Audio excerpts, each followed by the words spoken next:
Hi! Hello! Welcome to 'Zakir talkies'.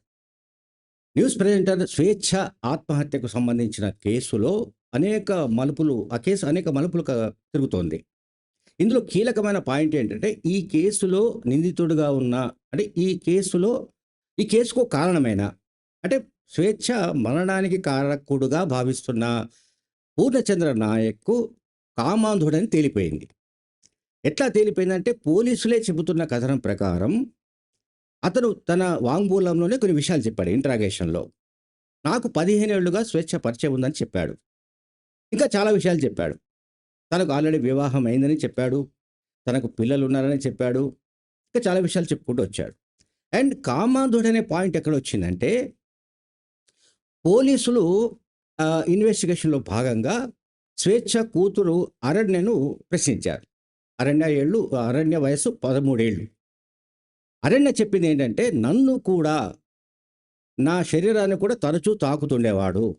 నాతో అసభ్యకరంగా ప్రవర్తించేవాడు. వాడు పరమ దుర్మార్గుడు.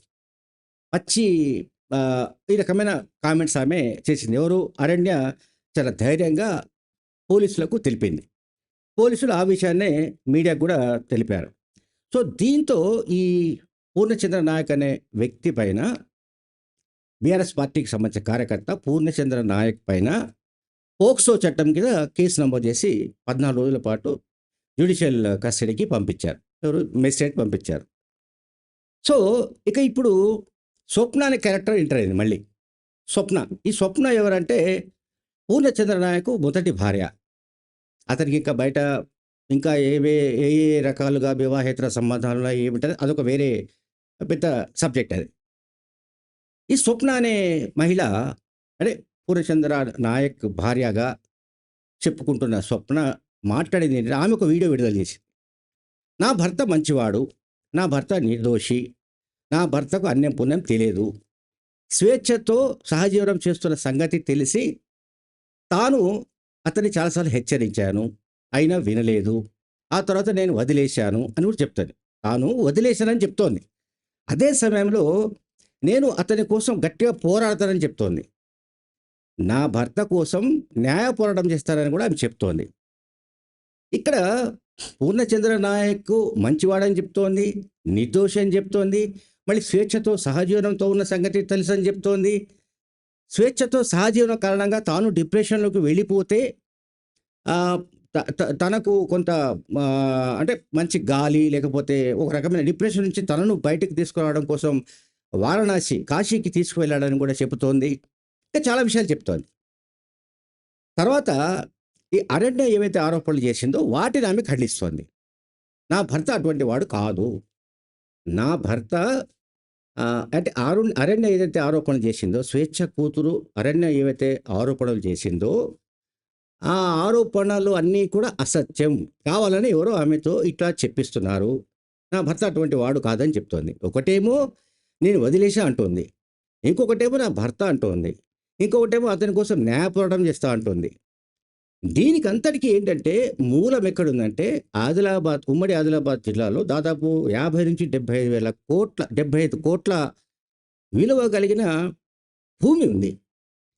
ఆ భూమి ఈమె బంధువుల పేరు మీదనో లేకుంటే ఈ స్వప్న పేరు మీదనో ఉన్నట్టుగా మనకు తెలుస్తోంది.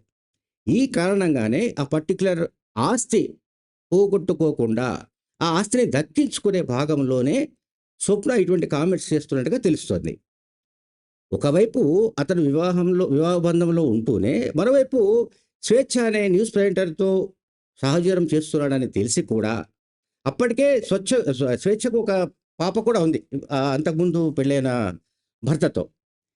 ఆ అరణ్య అంటే ఎవరైనా సరే ఒక యువతి అంటే ఒక మైనర్ బాలిక తనకు తానుగా తన పైన అత్యాచారానికి కూడా ప్రయత్నించాడనో, లేకుంటే తనపై లైంగిక వేధింపులు చేశాడనో, తనను తరచూ శారీరకంగా శరీరాన్ని తడుతూ అసభ్యంగా ప్రవర్తిస్తుండేవాడనో ఏ మహిళ, ఏ యువతి చెప్పదు. ఇక్కడ ఈ మైనర్ బాలిక చాలా పర్టిక్యులర్‌గా ఆ విషయాలు చెప్పిందంటే ఖచ్చితంగా అందులో ఏదో నిజం ఉండే ఉండాలి. అట్లాగే స్వేచ్ఛ ఆత్మహత్యకు కొద్ది రోజుల ముందే వీళ్ళిద్దరూ అరుణాచలం పోయినట్టుగా మనందరికీ తెలుసు. ఈ సమాచారం పత్రికల్లో కూడా వచ్చింది. ఆ తర్వాత అక్కడ గొడవలు జరిగాయి.